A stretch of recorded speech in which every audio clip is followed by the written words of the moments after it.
5K taking place this Sunday at MTU Arena. I'm delighted to be joined by Leevale's Joe Power and our good friend Lizzie Lee. Guys, how are you? We're good. Very Thank you. good. Yeah. Guys, this is obviously going to be an emotional one for all of us because, like, Chris was a friend of mine, he was a friend of yours. It's hard to believe it's been a year since Chris has passed. Lizzie, can you tell us a little bit about Chris and I suppose how you met him? Oh, my first ever session down in Leevale, down in the Mardyke, coached by Donny Walsh. I was greeted with open arms. I was just back from Australia, and there was about 15 in the group at the time, and Chris was one of them. And he couldn't, I never forget, he couldn't have been more friendly, more inquisitive. Who you know? Where'd you come from? Um, and he was just always good fun. He was always encouraging. He was always kind. He was there for everybody. And I did the session, and he was high-fiving me afterwards. And like, you're going to join us now. You're Leaville, or no, that's that, and that's that done. He built two houses for me along the way. He coached children. He was just.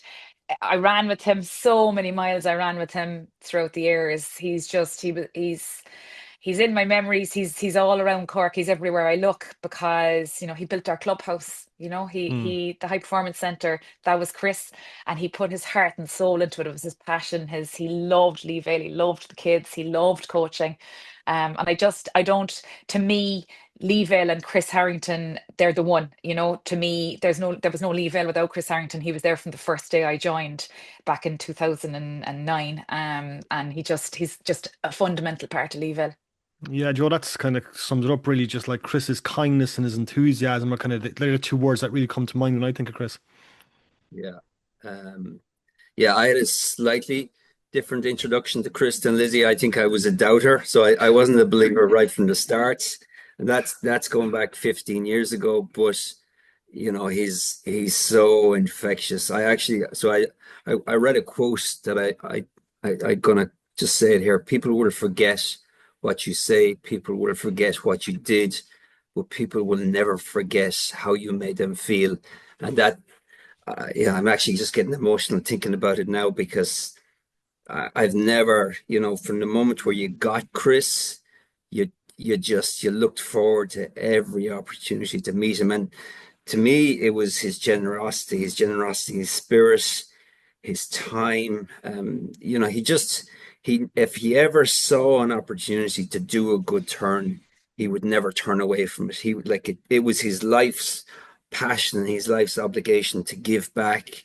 And I think I include my own daughter and my own kids, and there's so many children around Cork that may not necessarily be running as their primary sport, but they love running because it Yeah. reminds them of Chris. He gave him that enthusiasm for running, and he never gave up. There was never a child that was under his care that he would say, "Okay, they're going to give up. They don't want to run." He'd go back and he'd go back and he'd be persistent, and he gave them that experience. And I think to me, even when I go running, I think of running with Chris. And I actually, in my own life, I have like on my phone, I have a picture of Chris, and it just reminds me to be a better person every day. Whenever I see that picture of Chris, I'd say, okay, what would Chris do in this situation? That just to me, that epitomizes who he was and the person he was. And everything Lizzie said, just his smile was just so.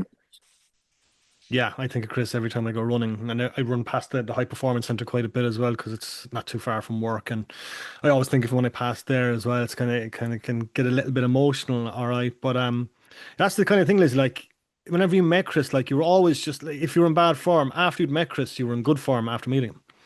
Oh, like I can't tell you how many times I'd be on the straight road at 6:30 in the morning. It could be freezing cold. It's boring, but it's safe for a woman on her own Mm. running, right? And I would see the head up the top, maybe 2 miles away even, and I would just know his run style. He was bouncy.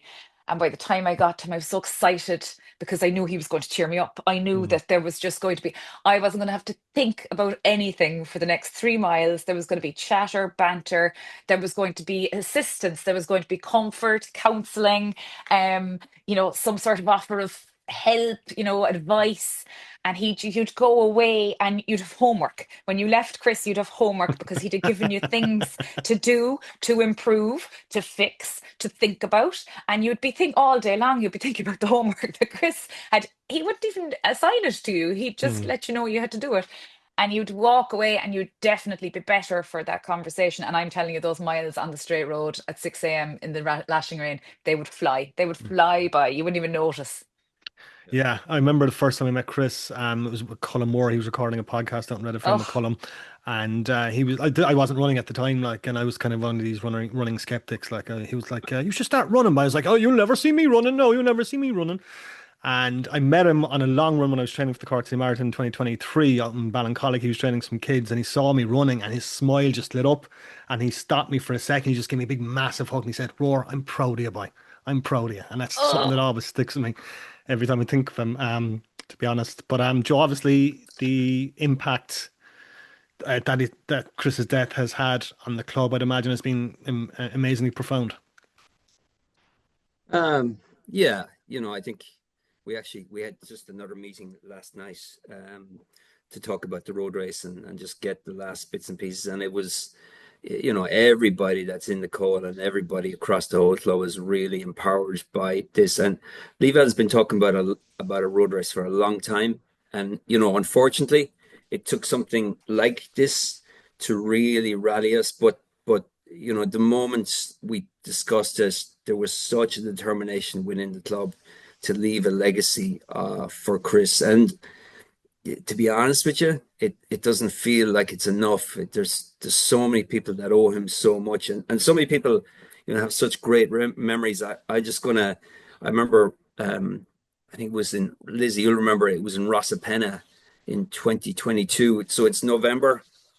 It's the Irish, the senior cross country championships, juvenile cross country championships up there as well.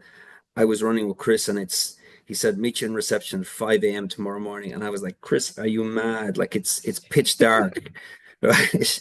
So he arrives down with for all the world those lamps like the miners would put on, and we had two of them. We ran 10K together, and I was like, it just epitomized him in terms of there's never an excuse yeah. if you Yeah. if you need something. And that, there's so many kids now in Leeville that have that no excuse mentality, that they'll never allow a situation defer them from doing their best. And that, again, that's just the mentality of Chris. Was all he expected of a child that was under his care was that they would do their best, and wherever their best was, he didn't care as long as you gave it 100%, reflected, and kept improving. That's the mentality he left everybody in the club.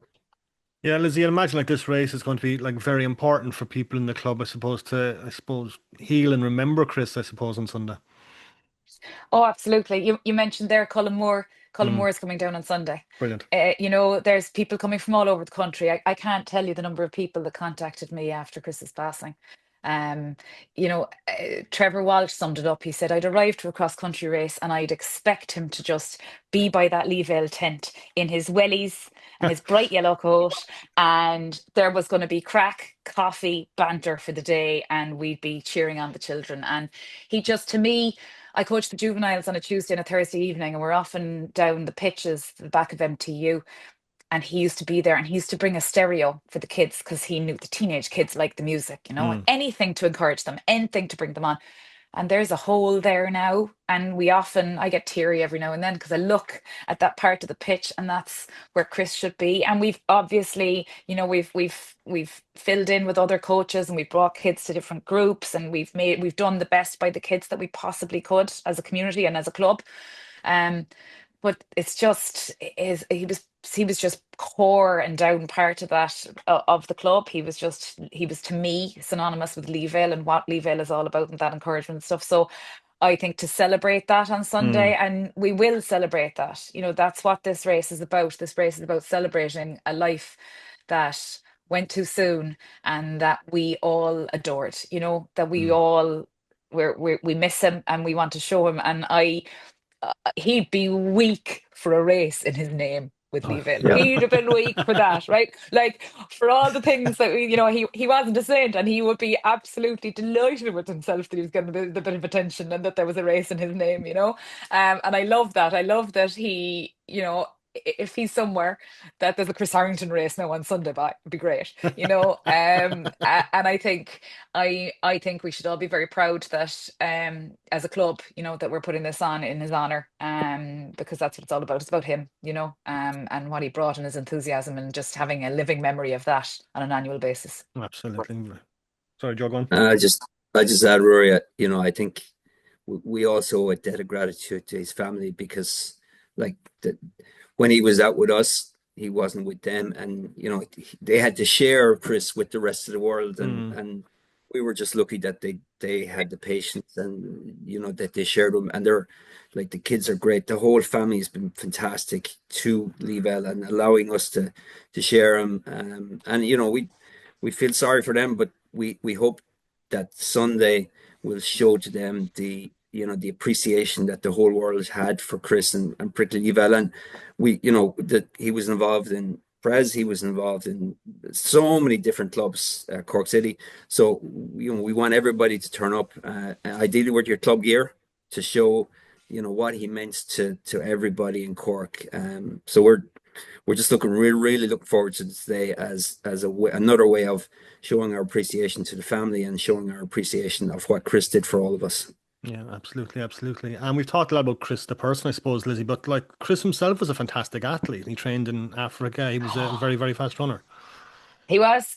I often went to a road race with Chris, with both of us trying to win the race. I'll do the boys and you do the girls. Like, he was a terrific athlete. He would have been kind of very low 30s for the 10K. He would have won road races all around Cork. He had eyes on an Irish singlet, and it just with a few injuries came at the wrong time. Mm, Never quite happened, but he would have been on podiums all around the country. And he was very determined. I think there was a time when he was doing about 100 miles a week, and even during COVID, we had to do a 10 miler for charity, and we wanted to break 60 minutes. And I drafted Chris in to help pace it. mm. We just ran up the straight road and back. A big gang of us, not a big gang of us, like about, I don't know, 5 or 6 of us, all for charity. And he chatted the whole way and no problem was able to pace a 60-minute 10 mile. And that's only going back, 4 or 5 years, Mm, that he was still at that level of fitness all the time. But I suppose if he had a few injuries, and I think if he hadn't had mm, those, he might have made Irish teams, but he was just unlucky, as a lot of athletes are. But he was very determined, and he was definitely a 100-mile week man for many years. sure. Training with Colin would have been breaking 2:30 for the marathon at the time, Yeah, and Chris and himself used to train together. yeah. And it shows you the standard that Chris was at, all right. Just on Sunday's race, Joe, it's on in MTU. What route is the race taking?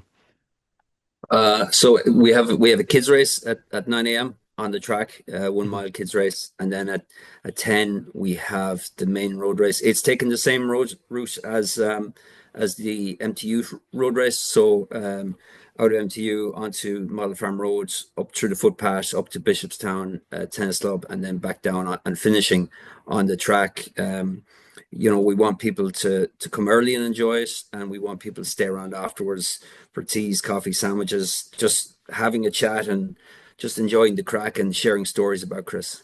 Yeah, that's the important thing, just sharing stories about Chris, and that's the way to keep his memory alive. I remember during COVID, it just started, and I was looking for kettlebells online. I couldn't get kettlebells for love nor money online. Nobody could because everyone wanted them for their gym. So I just put up on Facebook saying, lads, anyone know where I can get kettlebells? So I got a text off Chris going, what's your address?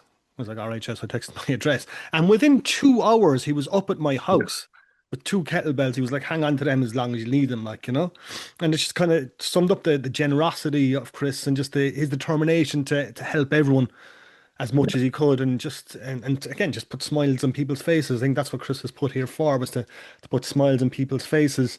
And just to wrap up, guys, I suppose, Lizzie, when you look back and you think of Chris, like what do you think of? And I suppose, what do you think of Chris when you think of him? I think of the big smiley face. I think of the enthusiasm and the always like, "Yeah, how can we do this better? What do you need? Oh, I'll do that tomorrow." Just constantly the cogs were always going with how can I help people? How can I make this better? And how can I make it fun? And I think of fun. I think everybody thinks when they think of Chris is this big smiley head up on him, just looking at you with with a big grin, running towards me on the straight road. And I don't know how many times in the last year I've run on the straight road early in the morning, and I've just pictured him. And in my head, I sometimes see him bouncing along towards me, just bouncing down the straight road, just smiling, just ready for the chat, ready for the banter, and ready to help Mm. everybody. And I think that to me, that's what Chris was. He was just Leevale and happiness. Yeah, what about you, Joe? Yeah, I think if he's when someone tells a joke, that deep hearty laugh of Chris, I can sometimes remember it in my mind, but and more often than not, it's a joke he's told that about something, or he's very good at situational comedy. He picked up on stuff, and he was so sharp.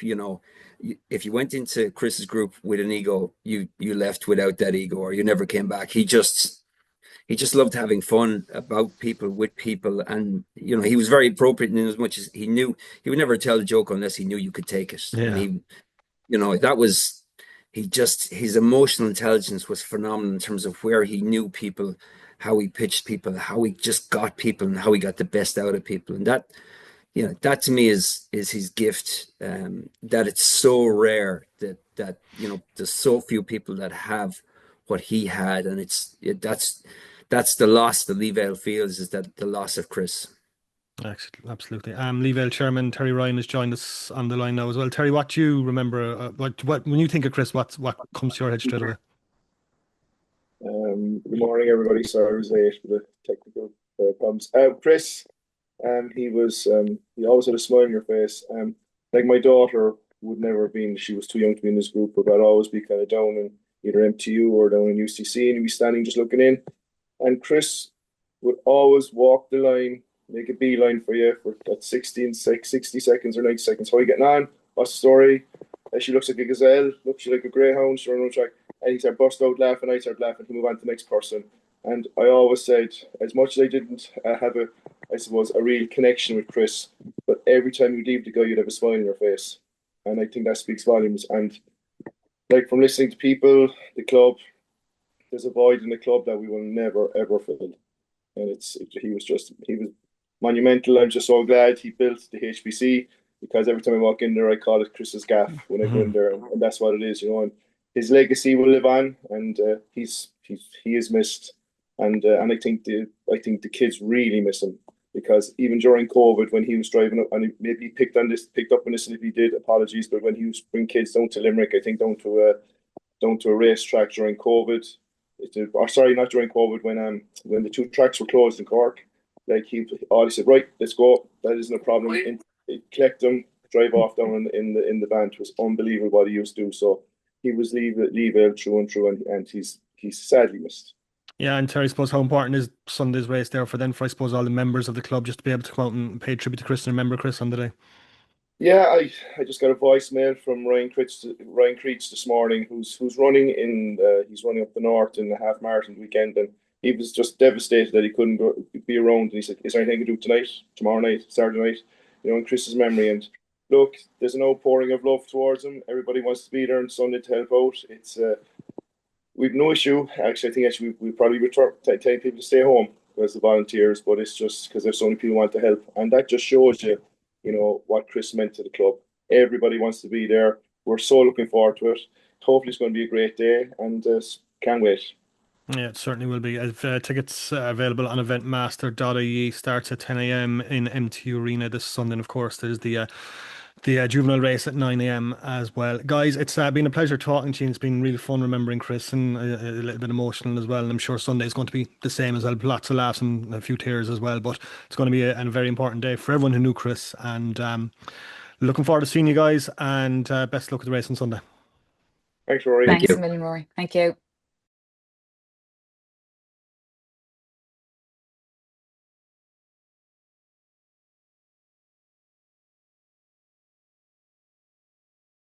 and to do 10K and get a medal for it and have that intoxicating atmosphere at the finish line of the Cork Marathon, which we know is just an incredible thing. Might spark kind of almost that lifelong love of athletics for them. That's the hope. Correct, and I go in with not only to coach them and to train them, but I also give them a story about my own personal experience of athletics and the friends I've met, the people, the places I've went around the world, training camps in Ethiopia and staying with Mo Farah, and all these stories. But I also tell them that from a physical point they're going to feel good, but from a mental point they're going to feel good, because. And this is not only for kids, this is for everyone listening. This is for, everyone, from 8 to 88 or 98, you know what I mean? Like, you're not feeling good today, or something on your mind, you have a family decision, or you have a business decision, or, it might be raining and you just might feel like, you might get that seasonal adjustment disorder, that's sad. Yeah. Like, go for a walk. Do you know what I mean? You will feel good, and... I had an experience 2.5 years ago. I fell through a scaffold, 12 feet, and I spent 8 days in hospital. So, I had a couple of, I still do actually, rough nights sleeping stuff, but I know the road will accept me. I know the field will accept me, and then if I need to release a bit of energy or something, I know I just go out, and I'm always accepted by the road or the field. And as I always say, that you will feel a lot better. I've actually promised the kids that I'll give them €500 cash. That if they do this, that when they do this, that they will feel better for doing it. So